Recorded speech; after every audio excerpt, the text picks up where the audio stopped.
اعوذ باللہ من الشیطان الرجیم بسم اللہ الرحمن الرحیم الدرس السابع عشر رب اشرح لی صدری ویسر لی امری واحلل عقدۃ من لسانی یفقہوا قولی رب یسر ولا تعسر وتمم بالخیر آمین یا رب العالمین۔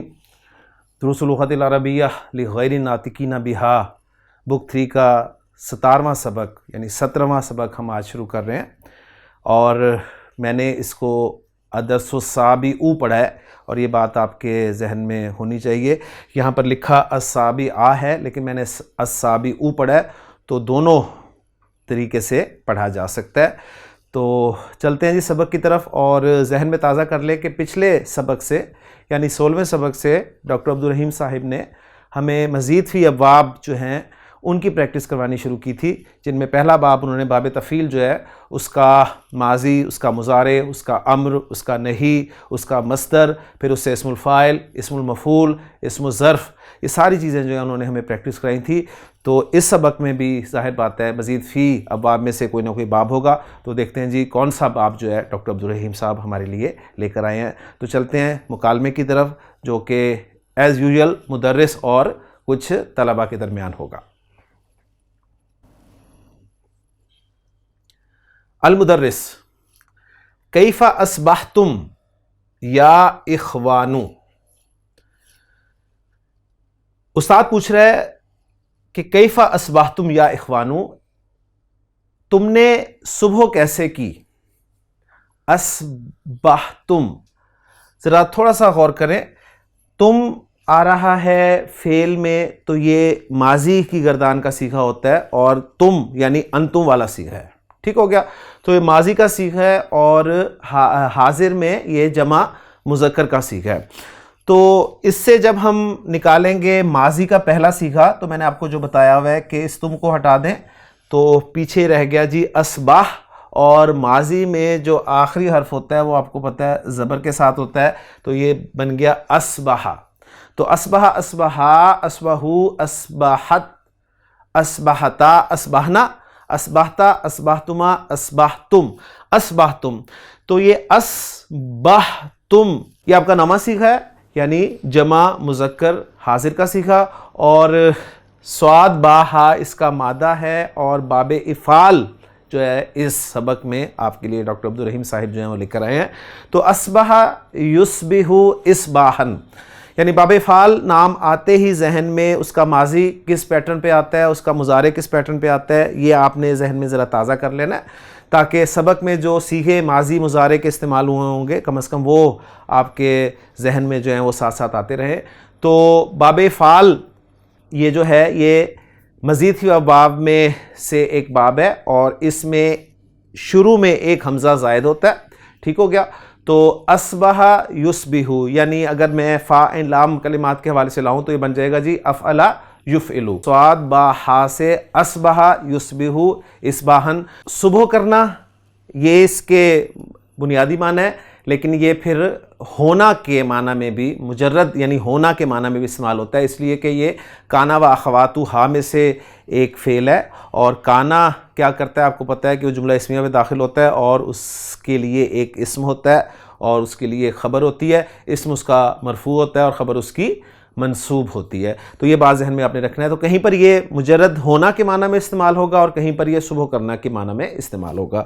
تو کیف اصبحتم یا اخوانو، بھائیو تم نے صبح کیسے کی، کیسے تم نے صبح کی؟ الطلبۃ، اب چونکہ پچھلے سبق میں وہ آپ کو طالب کی جمع مکسر جمع تکسیر ایک طلبہ بھی بتا چکے ہیں فعلات ان کے وزن پہ، تو اب وہ الطلاب کی بجائے الطلبہ استعمال کر رہے ہیں۔ تو الطلبۃ، اب یہاں پر الطلبۃ سے مراد کوئی خاص طلبہ نہیں ہے، یعنی مراد پرٹیکولر وہ کلاس کے اسٹوڈنٹس ہیں، یہ ذہن میں رکھیے گا۔ یعنی معرفہ کے حوالے سے اسٹوڈنٹ کو بڑی کنفیوژن ہوتی ہیں عام طور پہ کہ جب ہم معرفہ بناتے ہیں تو اس سے وہ خاص مراد کون ہوتا ہے۔ تو خاص مراد ہونے کی مختلف وجوہات ہو سکتی ہیں۔ وہ کون کون سی وجوہات ہو سکتی ہیں؟ ایک تو وجہ یہ ہے کہ جو سامنے موجود ہوں، ٹھیک ہے، ایک ہی وجہ ہے کہ جس کا پہلے ذکر ہوا، تو موٹی 2 وجوہات یہ ذہن میں رکھیں، پھر انشاءاللہ تعالیٰ آہستہ آہستہ آپ کے سامنے یہ جو آپ ان میں ترقی کرتے جائیں گے انشاءاللہ تعالیٰ یہ وجوہات آپ کے سامنے آتی جائیں گی۔ تو الطلبۃ اصبحنا، اب یہ جمع متکلم کا صیغہ ہے جی، ہم نے صبح کی بخیر، خیریت کے ساتھ، الحمدللہ الحمدللہ. اور ساتھ ہی وہ سوال کر رہے ہیں کہ وَكَيْفَ أَصْبَحْتَ أَنْتَ. وَكَيْفَ أَصْبَحْتَ سے بھی بات پوری ہو رہی تھی اور آپ نے صبح کیسے کی, ٹھیک ہے, اور آپ نے صبح کیسے کی, لیکن انتا آگے لگایا ہے, اس کی تاکید کے لیے آیا ہے. اور آپ نے صبح کیسے کی, یعنی اب یہاں پر انتا جو ہے اصبحتا کے اندر جو ضمیر ہے انتا والی جو کہ تا کی صورت میں نظر آ رہی ہے, اس کی تاکید کے لیے استعمال ہوا ہے. یا استاذ اور سر آپ نے صبح کیسے کی. المدرس بخیر, خیریت کے ساتھ. احمدہ و اشکرہ, احمدہ و اشکرہ پورا جملہ فعلیہ. احمدہ فعل فاعل, واحد متکلم کا صیغہ, ہو اس کے لیے مفعول. پوائنٹ وہ یاد رکھ لیں کہ یہ جو اٹیچ ضمائر ہیں یہ جب کسی فعل کے ساتھ استعمال ہوں گی تو یہ اس فعل کے لیے مفعول بن کر آئیں گی. احمدہ و اشکرہ, میں اس کی حمد بیان کرتا ہوں اور اس کا شکر ادا کرتا ہوں. اطفئی الانوار یا ادریس. اطفئی یہ فعل امر ہے باب افعال کا. باب افعال سے جب فعل امر بنے گا تو کیا ہوگا آپ کو پتہ ہے, باب افعال کا جو حمزہ ہوتا ہے یہ اس کا اصلی حمزہ ہوتا ہے. لہٰذا جب بھی فعل امر بنایا جائے گا باب افعال سے تو ایک رول میں نے آپ کو بتایا تھا کہ مضارع میں اس کے حمزہ کو شو کر کے بنایا جائے گا. ویسے ہم کیا کرتے ہیں, ہم کرتے ہیں جی باب افعال میں جب ماضی اور مضارع بولتے ہیں تو ہم کہتے ہیں افعل یفعل, افعل یفعل. تو ماضی میں فاعل عام کے علاوہ ایک الف زائد آیا نا جو کہ زبر کے ساتھ آ رہا ہے, اب وہ حمزہ بن گیا. تو مضارع میں بھی وہ زائد حرف آنا چاہیے, جبکہ آپ نوٹ کر رہے ہیں کہ یفعل میں صرف علامت مضارع ہے جبکہ وہ الف زائد نہیں ہے. تو یہ الف حالانکہ اصلی ہوتا ہے لیکن فلو برقرار رکھنے کے لیے عرب جو ہے اس اصلی حمزہ کو بھی ڈراپ کر دیتا ہے. تو افعل یفعل کہنے کی بجائے وہ افعل یفعل کہہ دیتا ہے, افعل یفعل. انفق ینفق, ٹھیک ہے, ارسل یرسل. تو گویا ارسل یرسل, انفق ینفق کہنے کی بجائے وہ اس حمزہ کو مضارع سے ڈراپ کر دیتا ہے. لیکن جب فعل امر بنایا جاتا ہے تو وہ حمزہ واپس لایا جاتا ہے اور آپ اس سے فعل امر بنائیں گے ارسل یرسل, یعنی یرسل سیغے کے ساتھ بنائیں گے, یعنی اس سیغے کو سامنے رکھ کر بنائیں گے, ٹھیک ہے. اس میں پھر وہ حمزہ جو ہے وہ آپ کو پتہ ہے وہ برقرار رہے گا. تو یہ تھا جی اطفأ یطفئ, اطفأ یطفئ اطفاءً, اس کے معنی ہوتے ہیں بجھا دینا, ٹھیک ہے, بجھا دینا, گل کر دینا. اب ذرا نوٹ کریں اطفأ یطفئ کے طور پہ جب میں بناؤں گا تو یہ بن گیا جی یطفئ, اور اس کو جب مجزوم کیا تو یہ یطفی رہ گیا. حاضر کے صیغے کے ساتھ بنائیں گے ظاہر بات ہے ہم تو اطفی, اور علامت مضارع ہٹائی تو اطفی.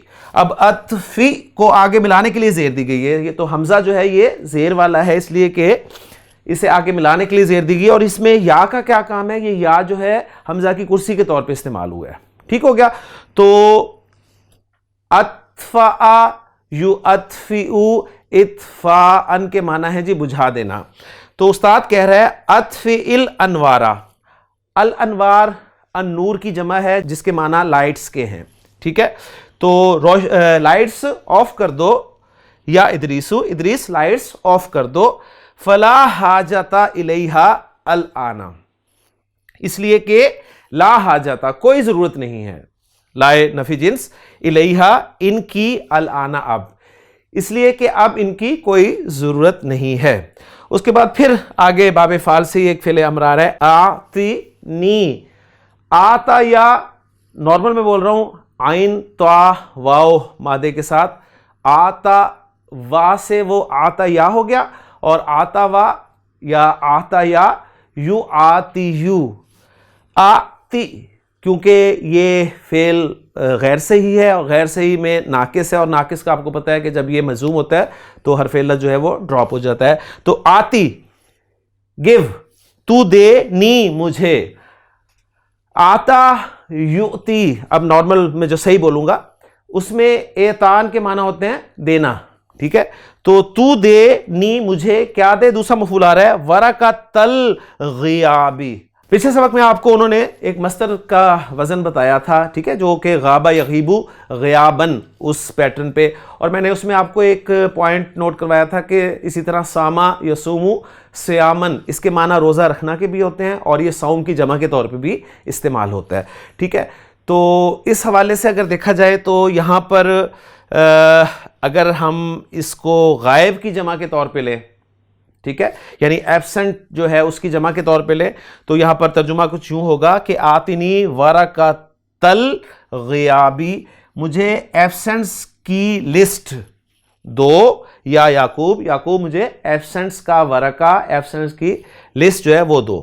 یعقوب ہا ہیا زی، وہی پیٹرن جو ہے کہ ہیا ہا زی ہی، ٹھیک ہے، چونکہ ورقہ ہے نا، نوٹ کریں مؤنث ہے تو اس لیے وہ ہازی ہی والا لفظ لگا ہے، لیکن اب اس میں کیا چینجز آ رہی ہیں وہ آپ نوٹ کر لیں کہ ہازی ہی نہیں کہا گیا، ہا ہیا زی، بس یہ کہہ دیا گیا۔ لم یحضر، لم ہے مضارع کو مضموم کرنے کے لیے استعمال ہوتا ہے، تو مضموم کی شکل کیا ہوگی؟ پہلے 5 صیغوں میں آخر میں آنے والی پیش جو ہے وہ سکون سے تبدیل ہو جائے گی۔ لم یحضر عثمانو، عثمان حاضر نہیں ہوا، عثمان نہیں آیا، الیوم آج عثمان نہیں آیا۔ آگے اس کی وجہ بیان کی جا رہی ہے، فَإِنَّهُ، اس لیے کہ وہ مصابن، اب یہ مصابن جو ہے یہ اصابہ یصیبو، باب افعال اسے اصابہ یصیبو سے مصیبن اسم الفاعل اور مصابن اسم المفعول، ٹھیک۔ باب تفعیل میں ہم نے دیکھا تھا کہ کیسے ہم نے اسم الفاعل اور اسم المفعول بنایا تھا۔ فارمولہ تمام کے تمام مزید فی ابواب میں ایک ہی ہے کہ علامت مضارع ہٹا کر آپ نے میم پیش والی لگا دینی ہے اور ان کے مطابق آخر سے پہلے والے حرف کو زیر دے دینی ہے، تو یہ اسم الفاعل بن گیا، اور پھر یہ اسم الفاعل بنا کر وہ آخر سے پہلے والے حرف کو زبر دے دیں گے تو وہ اسم مفعول بن جائے گا۔ تو اصابہ یصیبو سے مصیبن، مصیب یہ بنا اسم الفاعل اور مصابن یہ بنا اسم المفعول۔ تو آپ کہیں گے کہ مصابن کیسے بن گیا؟ تو اصل میں یہ کیا تھا جی؟ اسوبہ یسوبو۔ تو جب آپ حروف علت کو اپنی جگہ پر رکھ کر قواعد اپلائی کریں گے تو انشاءاللہ 100% جو ہے مصاب بنے گا اس کا اسم المفعول۔ تو اصابہ یصیبو کا معنی ہوتا ہے پہنچنا، کسی چیز کا کسی کو لگ جانا، ٹھیک ہے، مصیبت پہنچنا، ان معنی میں بھی استعمال ہوتا ہے۔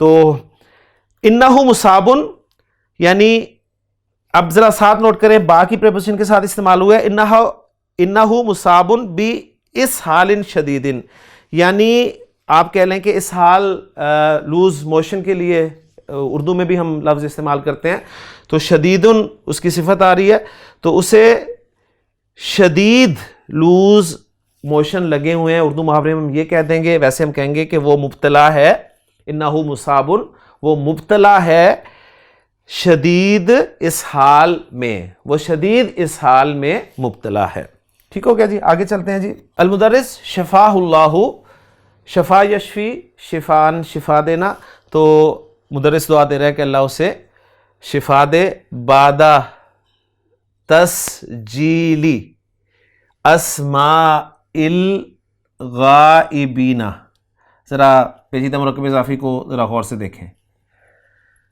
بعد آپ کو پتہ ہے کہ ظرف ہے، ظرف جب بھی آئے گا مضاف الیہ اس کے بعد ہوگا، تو تسجیل یہ باب تفعیل کا مصدر ہے اور تنوین کے ساتھ ہی آتا ہے، ہم نے پڑھا ہے پچھلے سبق میں۔ اب اس پہ تنوین میں نہیں پڑھا تو اس کا مطلب ہے میں اسے بھی مضاف بنا رہا ہوں۔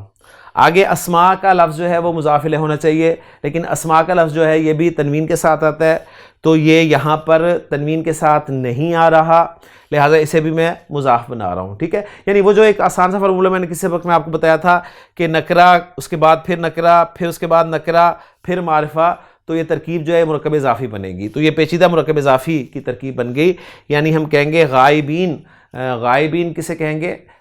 جو ایبسنٹ ہیں، تو غیر حاضروں کے ناموں کو درج کرنے کے بعد، تسجیل سجلہ یسجلو تسجیلاً، یہ کیا تھا نا، ریکارڈ کرنا، ٹھیک ہے، یعنی نوٹ کرنا آپ کہہ لیں، تو ایبسنٹس کے یعنی غائبین کے ناموں کے ریکارڈ کے بعد آتی ہا، اب وہ حکم دے رہا ہے آتی، تو دے، وہ تھا نا آتی نی، تو دے مجھے، آتی ہا تو دے اسے. اس ہا کی ضمیر کس طرف آ رہی ہے جی؟ یہ ضمیر آ رہی ہے جی اس ورقہ کی طرف، ٹھیک ہے. آتی ہا تو دے اس کو، المراقبہ یہ اس کا دوسرا مفعول ہے، سپروائزر کو دے، فَإِنَّهُ اس لیے کہ وہ یریدھا چاہتا ہے اسے، الآن اب اس وقت، لِأَمْرٍ ما. یہاں پر یہ جو ما آیا ہوا ہے یہ نکرہ کے بعد آیا ہوا ہے، اس کے بارے میں انشاءاللہ تعالی ڈاکٹر عبدالرحیم صاحب جو ہیں وہ آپ کو ایکسرسائزز میں تفصیل سے بتا دیں گے. اس کی ایک موٹی سی ایگزامپل سورۃ البقرہ سے ذہن میں رکھ لیں. بعض اوقات عربی زبان میں کسی نکرہ اسم کو مزید نکرہ کرنے کے لیے، ٹھیک ہے، کسی نکرہ اسم کو مزید نکرہ کرنے کے لیے اس کے آخر میں ایک ما لایا جاتا ہے، صحیح ہے، صفت کے طور پہ، صحیح ہے، تو یہ مزید اسے نکرہ کر دیتا ہے. جیسے قرآن مجید میں اللہ تعالیٰ نے ارشاد فرمایا سورۃ البقرہ کی آیت، وہ اس قاعدے کے لیے بس ایک ایگزامپل آپ قرآن سے کوئی یاد رکھ لیں گے تو انشاءاللہ فائدہ دے گی. وہ جو ایگزامپل ہے کہ ان اللہ لا یستحیی ان یضرب مثلا ما بعودۃ، مثلا ما، تو مثل جو ہے کوئی مثال، اس کوئی مثال کو نکرہ کرنے کے لیے اس کے آگے ما لگا ہوا ہے تو وہ بن گیا جی مثلم ما، کوئی بھی مثال. اس ترجمے میں پھر ہم لائیں گے اس کو، کوئی بھی مثال. تو یہاں پر لِأَمْرٍ ما یعنی وہ چاہتا ہے اسے اب کسی کام کے لیے، یعنی اب یہاں پر کسی بھی کام ہم ترجمہ کریں گے نا تو وہ ذرا مناسب نہیں ہوگا، تو یہ جو کسی پہ میں زور دے رہا ہوں نا، کسی کام کے لیے انہیں یہ لسٹ چاہیے، ٹھیک ہے. تو یہ ما جو ہے جسے کہتے کیا ہے گرامیٹیکلی، یہ کیا آتا ہے، یہ انشاءاللہ تعالی ایکسرسائز میں آپ دیکھ لیں گے. اس وقت صرف آپ نوٹ کر لیں کہ یہ امر لفظ جو ہے اس کے لیے صفت کے طور پہ آیا ہے، اور ظاہر بات ہے یہ ما ہے تو اسم ہوگا، اور جو اسم ہے پھر ظاہر بات ہے اس کا اعراب ہوگا، تو یہاں پر ہم اسے کہیں گے محلن مجرور ہے. ٹھیک ہو گیا. ان یکن مکتبہ، یہ کانا یکونو آ گیا تو اس کے بعد ایک اس کا اسم ہو گیا اور یہ خبر ہوگی جو کہ منصوب ہے. ان یکم مکتبہ مغلقن، اگر ان کا آفس بند ہو، شرط ان کے ساتھ تو جواب شرط. فَسَتَجِدُهُ، اب ذرا نوٹ کر لیں، فا لگ گیا جواب شرط پر، سین لگ گیا تو فا آیا ہے.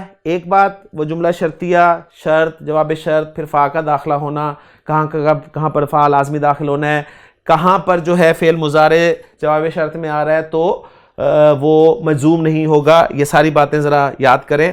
پہلی بات یہ ہے کہ سین لگا ہوا ہے جواب شرط پہ تو فا داخل ہوا ہے، ٹھیک ہو گیا. اور جب فا داخل ہو جائے گا جواب شرط پہ تو پھر فعل مضارع جو ہے وہ مجزوم نہیں ہوگا. اس لیے میں اسے پوری شکل کے ساتھ پڑھ رہا ہوں. فَسَتَجِدُهُ، تو تو پالے گا اسے، کہاں، فی مکتب المشرف. المشرف شین رافع مادہ ہے، اس سے باب فعل میں اشرف یشرف اشرافن کے معنی ٹو سپروائز کے ہوتے ہیں، یعنی سپروائز کرنا، اس سے پھر مشرفن اسم الفاعل بن گیا اور سپروائزر کے معنی میں ہے. تو آپ سوچ رہے ہوں گے کہ المراقب یا مراقب جو ہے وہ بھی سپروائزر کے معنی میں آتا ہے، تو سپروائزر کے معنی میں ہی یہ دونوں لفظ استعمال ہوتے ہیں. جو المراقب ہے وہ خاص طور پہ آپ کہہ لیں کہ اسپیشل ہوتا ہے اٹینڈنس کو سپروائز کرنے کے لیے، ٹھیک ہے. تو کہہ رہا ہے کہ اگر اس کا آفس بند ہو تو اسے پالے گا سپروائزر کے آفس میں، الن نشاط الثقافی. یہاں پر دو لفظ نوٹ کر لیں جی، ایک ہے نشاط اور ایک ہے الثقافی. ثقافتن، ثقافت جسے اردو میں کہتے ہیں، اس سے اس میں منصوب بنائیں گے تو جس طرح مکہ سے مکیون بنا تھا، مدرسہ سے مدرسیون بنا تھا، جامعہ سے جامعیون بنا تھا، تو اس طرح ثقافہ سے ثقافیون. ثقافیون کے معنی ہوں گے جی کلچرل، ٹھیک ہے، ثقافتی جسے ہم اردو میں کہتے ہیں. نشاط جو ہے یہ ایکٹیویٹی کے معنی میں استعمال ہوتا ہے. تو گویا علن نشاط ثقافی، تو گویا ہم کہیں گے کہ جو کلچرل ایکٹیویٹیز ہیں یا ثقافتی سرگرمیاں ہیں ان کے لیے یہ لفظ جو ہے استعمال ہو رہا ہے. تو اس کا ترجمہ ہم یوں کریں گے کہ اب یہ جو سپروائزر ہے یہ سپروائز کس کو کر رہا ہے؟ یہ سپروائزر ہے علن نشاط ثقافی، جو کہ مامور ہے کس پہ؟ آپ کی ثقافتی سرگرمیوں پر.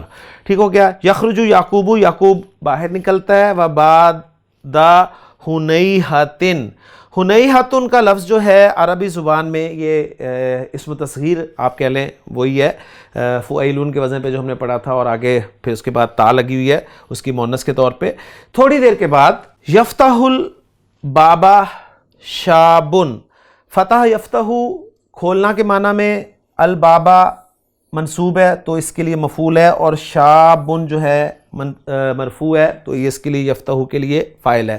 تو فاعل اور مفعول آپ کو اکثر جگہ پہ اپنی جگہ سے ہٹے ہوئے ملیں گے، تو پریشان نہیں ہونا آپ نے اعراب سے پہچاننا ہے کہ کون فاعل ہے اور کون مفعول ہے. تو ایک نوجوان دروازہ کھولتا ہے، یعنی اور تھوڑی دیر بعد ایک نوجوان دروازہ کھولتا ہے.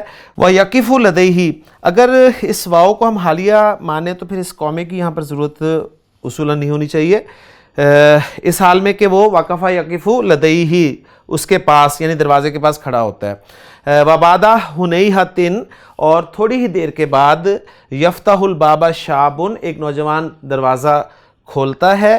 ویقف لدیہ، اس حال میں کہ وہ اس کے پاس کھڑا ہوتا ہے. آگے دیکھتے ہیں جی.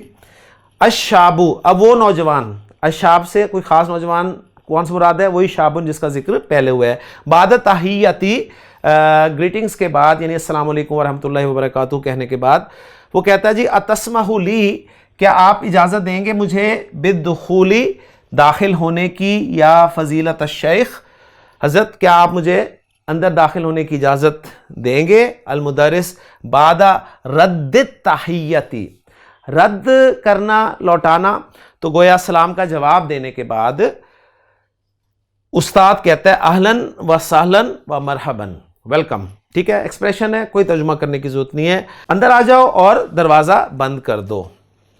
بدا یبدو ہم نے پڑھا تھا پچھلے سبق میں، اٹ سیمز کے معنی میں استعمال ہوتا ہے. یبدو انکا طالب جدید، لگتا ہے یا ایسا دکھائی دیتا ہے کہ تم ایک نئے طالب علم ہو. مسمکا، تمہارا نام کیا ہے؟ وَمِنْ أَيْنَ أَنْتَ، اور تم کہاں سے ہو؟ تو دو سوال جو ہیں وہ اکٹھے آپ کہہ لیں کہ بلکہ تین سوال استاد نے اکٹھے کر لیے کہ ایسا لگتا ہے کہ تم ایک نئے طالب علم ہو، تمہارا نام کیا ہے اور تم کہاں سے ہو. الشاب، نوجوان وہ کہتا ہے جی اسمی محمد ابن ولیم، میرا نام محمد ابن ولیم ہے. ٹھیک ہے. اب یہاں پر دو تین چیزیں آپ کو نظر آ رہی ہیں. ایک تو محمد کا لفظ جو ہے وہ تنوین کے ساتھ آتا ہے لیکن یہاں پر تنوین نہیں ہے، تو کیا یہ کتابت کی غلطی ہے؟ جی نہیں، یہ کتابت کی غلطی نہیں ہے، بلکہ تخفیف کے لیے تنوین والے اسماء کو جب ابن کے ساتھ ریلیٹ کیا جاتا ہے تو اس کی تنوین کو ختم کر دیا جاتا ہے. یہ تخفیف کے لیے استعمال کیا جاتا ہے، اس لیے کہ آپ دیکھیں گے احادیث میں بے شمار روایات ہوتی ہیں تو بار بار وہ تنوین کے ساتھ اسے بولنا، یعنی ورنہ اگر ہم اسے بولتے تو ہم کیسے بولتے اسے؟ محمد ابن ولیم. رکاوٹ آتی ہے فلوئنسی میں، لہٰذا اس کی تنوین کو پھر ختم کر دیا جاتا ہے تو محمد ابن ولیم. اب یہاں پر ایک چیز آپ اور دیکھ رہے ہوں گے کہ نام محمد ہے اور باپ اس کا ولیم ہے، تو کوئی ایسی پریشانی والی بات نہیں ہے، یہ ابھی آپ کے سامنے آ جاتی ہے بات. وَأَنَا مِن کینیڈا، اور میں کینیڈا سے ہوں. المدرس حدیث عہد بالاسلامی انتا، یہ اسلام کا حمزہ اصلی ہے اس لیے اسے میں پورا پڑھ رہا ہوں. بالاسلامی انتا، کیا تم اسلام میں نئے ہو؟ محمد نعم، جی ہاں، یعنی جی ہاں کہنے میں بات ہے کہ جی ہاں میں اسلام میں نیا ہوں. تو الحمدللہ یہاں تک ہمارا سبق جو ہے وہ مکمل ہوا ہے. سبق ابھی جاری ہے، کیا باتیں آگے چلتی ہیں، لیکن لیکچر کا وقت ختم ہو گیا ہے، تو انشاءاللہ تعالیٰ اگلے لیکچر میں ہم اس سبق کو کنٹینیو کریں گے. اس سبق کی خاص بات کیا ہے جی؟ اس سبق کی خاص بات یہ ہے کہ مزید فی ابواب میں سے اس سبق میں ڈاکٹر عبدالرحیم صاحب جو ہیں ہمیں وہ باب افعال جو ہے اس باب کی پریکٹس کروا رہے ہیں، جس کے حوالے سے ہمارے سامنے کچھ باب افعال کے فعل امر آئے ہیں، فعل ماضی، فعل مضارع اور اسی طرح مصدر وغیرہ، یہ ساری چیزیں آپ نے ذہن میں رکھنی ہے، اسم الفاعل، اسم المفعول. تو اپنے طور پہ پریکٹس کیجئے گا. انشاءاللہ تعالیٰ اگلے سبق میں ہم مزید جب پریکٹس کر کے آئیں گے تو ہمارے لیے یہ چیزیں جو ہے سمجھنی آسان ہو جائیں گی. سبحانک اللہم و بحمدک، اشہد ان لا الہ الا انت، استغفرک و اتوب الیک.